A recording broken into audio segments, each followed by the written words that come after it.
ডাঙৰ খবৰ উৎকট গৰমে দেখিব সমগ্ৰ ৰাজ্যৰ লগতে অসমৰ লগতে উত্তৰ পূবতো অতি ভয়াবহ হ'ব পৰিস্থিতি। আগন্তুক দুদিনলৈ অসমত ভয়ংকৰ এলাৰ্ট দিছে বতৰ বিজ্ঞান কেন্দ্ৰই।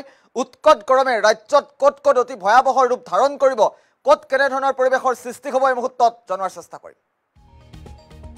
ব্ৰেকিং নিউজ এই মুহূৰ্তত উৎকট গৰমে দেখিব সমগ্ৰ ৰাজ্যবাসীক।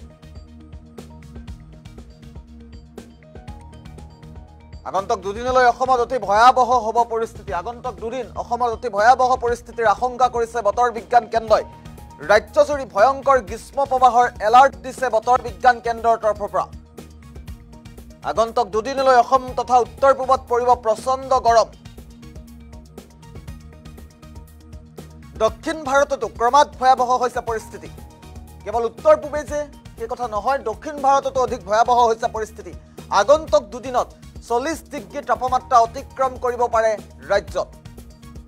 আৰু গুৱাহাটীত ইতিমধ্যে 37 ডিগ্ৰী তাপমাত্ৰাই দহিছে জনতাক। আৰু গুৱাহাটীবাসীয়ে 37 ডিগ্ৰীৰ উত্তাপ সহ্য কৰিবলগীয়া পৰিৱেশৰ সৃষ্টি হৈছে। গুৱাহাটীত অতি ভয়াবহ হৈছে পৰিস্থিতি।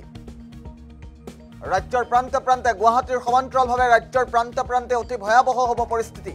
উৎকট গৰমে ৰাজ্যবাসীক দহিব বুলি বতৰ বিজ্ঞান কেন্দ্ৰৰ তৰফৰ পৰা সতৰ্কতাবাণী জাৰি কৰা হৈছে।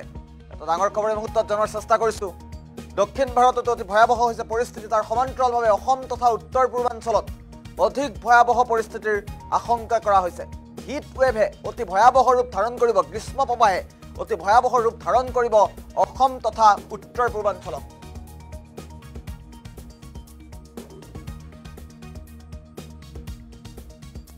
এটা গুৰুত্বপূৰ্ণ খবৰ পুনৰবাৰ উল্লেখ কৰিছোঁ। হিট ৱেভে অতি ভয়াবহ ৰূপ ধাৰণ কৰিব উত্তৰ পূৰ্বাঞ্চলকে ধৰি অসমকে ধৰি উত্তৰ পূৰ্বাঞ্চলত অতি ভয়াবহ ৰূপ ধাৰণ কৰাৰ আশংকা ব্যক্ত কৰিছে বতৰ বিজ্ঞান কেন্দ্ৰই। আৰু বতৰ বিজ্ঞান কেন্দ্ৰৰ তৰফৰ পৰা সতৰ্কতাবাণী জাৰি কৰা হৈছে।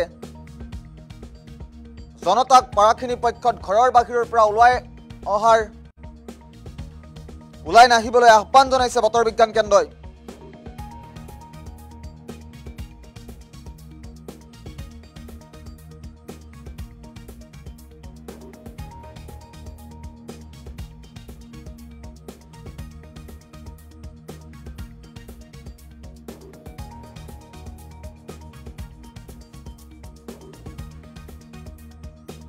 অতিকৈ গুৰুত্বপূৰ্ণ খবৰ পুনৰবাৰ উল্লেখ কৰিছোঁ। আগন্তুক দুদিনলৈ অসমত অতি ভয়াবহ হ'ব পাৰে পৰিস্থিতি। ইতিমধ্যে আঞ্চলিক বতৰ বিজ্ঞান কেন্দ্ৰৰ তৰফৰ পৰা সতৰ্কবাণী জাৰি কৰা হৈছে। উৎকট গৰমে ৰাজ্যবাসীক দহিব বুলি আশংকা ব্যক্ত কৰিছে। গুৱাহাটীত 40ৰ ঘৰ অতিক্ৰম কৰিব পাৰে বতৰে। আৰু আগন্তুক দুদিনলৈ অসম তথা উত্তৰ পূৰ্বাঞ্চলত অধিক গৰম পৰাৰ সম্ভাৱনা এতিয়া প্ৰকট হৈছে। দক্ষিণ ভাৰততো ক্ৰমাৎ যিহেতু পৰিৱেশ অতি ভয়াবহ হৈছে, গৰমৰ ফলত ইতিমধ্যে কাছাৰত এগৰাকী লোকৰ মৃত্যু হোৱাৰ খবৰো আহি পৰিছে।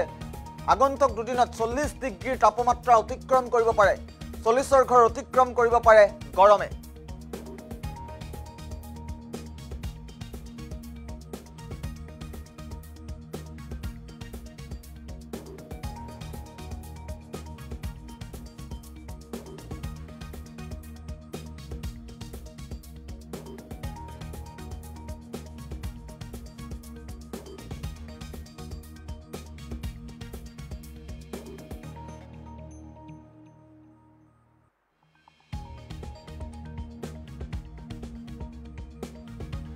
এটা অতিকৈ গুৰুত্বপূৰ্ণ খবৰ পুনৰবাৰ উল্লেখ কৰিব বিচাৰিছোঁ। আগন্তুক দুদিনত অসমত অতি ভয়াবহ পৰিৱেশৰ সৃষ্টি হোৱাৰ আশংকা ব্যক্ত কৰিছে। আগন্তুক দুদিনলৈ অসমত অতি ভয়াবহ পৰিস্থিতিৰ উদ্ভৱ হ'ব পাৰে। 40ৰ ঘৰ অতিক্ৰম কৰিব পাৰে উত্তাপে। গ্ৰীষ্ম প্ৰবাহৰ এলাৰ্ট প্ৰদান কৰিছে। হিট ৱেভে অতি ভয়াবহ ৰূপ ধাৰণ কৰিব পাৰে অসম তথা উত্তৰ পূৰ্বাঞ্চলত। আৰু পৰাখিনি পক্ষত আপুনি ঘৰৰ বাহিৰলৈ নোলাব। আৰু ঘৰৰ বাহিৰলৈ ওলালেও যিমান দূৰ পাৰে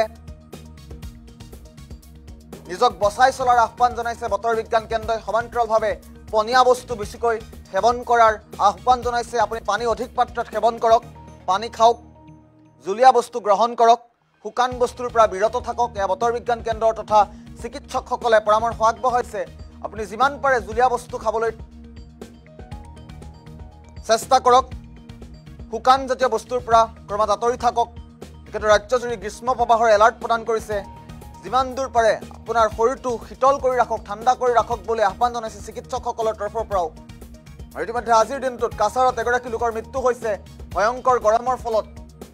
আগন্তুক দুদিনত 40 ডিগ্ৰী তাপমাত্ৰা অতিক্ৰম কৰিব পাৰে ৰাজ্যত। ব্ৰেকিং নিউজ পুনৰবাৰ উল্লেখ কৰিছোঁ। অসমত অতি ভয়াৱহ পৰিৱেশৰ আশংকা কৰা হৈছে বতৰ বিজ্ঞান কেন্দ্ৰৰ তৰফৰ পৰা। অসম তথা উত্তৰ পূৰ্বাঞ্চলত বতৰে ভয়ংকৰ ৰূপ ধাৰণ কৰিব পাৰে। উৎকট গৰমে দহিব ৰাজ্যবাসীক। এটা নিতান্তই গুৰুত্বপূৰ্ণ খবৰ, এটা উদ্বেগজনক খবৰ এই মুহূৰ্তত জনাই থকাৰ চেষ্টা কৰিছোঁ। বৰ্তমান মুহূৰ্তত আপোনাৰ অঞ্চলত কেনেধৰণৰ পৰিৱেশ আমাক জনাব পাৰে। আমি ইতিমধ্যে কমেণ্ট বক্স খুলি দিয়া হৈছে।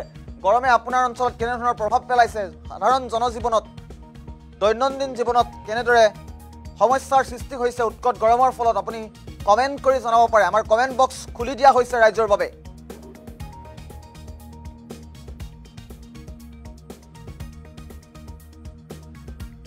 যিহেতু গুৱাহাটী মহানগৰীত আজি উৎকট গৰমে ভয়ংকৰ ৰূপ ধাৰণ কৰিছে।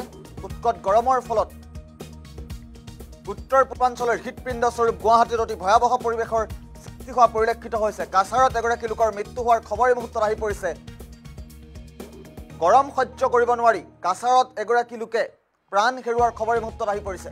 আগন্তুক দুদিনলৈ অসম তথা উত্তৰ পূৰ্বাঞ্চলত অতি ভয়াৱহ পৰিৱেশৰ আশংকা ব্যক্ত কৰিছে বতৰ বিজ্ঞান কেন্দ্ৰই। দক্ষিণ ভাৰতৰ সমান্তৰালভাৱে উত্তৰ পূব ভাৰততো অতি ভয়াৱহ হ'ব পাৰে পৰিস্থিতি। আগন্তুক দুদিনত পুনৰবাৰ উল্লেখ কৰিব বিচাৰিছোঁ 40 ডিগ্ৰী তাপমাত্ৰা অতিক্ৰম কৰিব পাৰে বতৰে।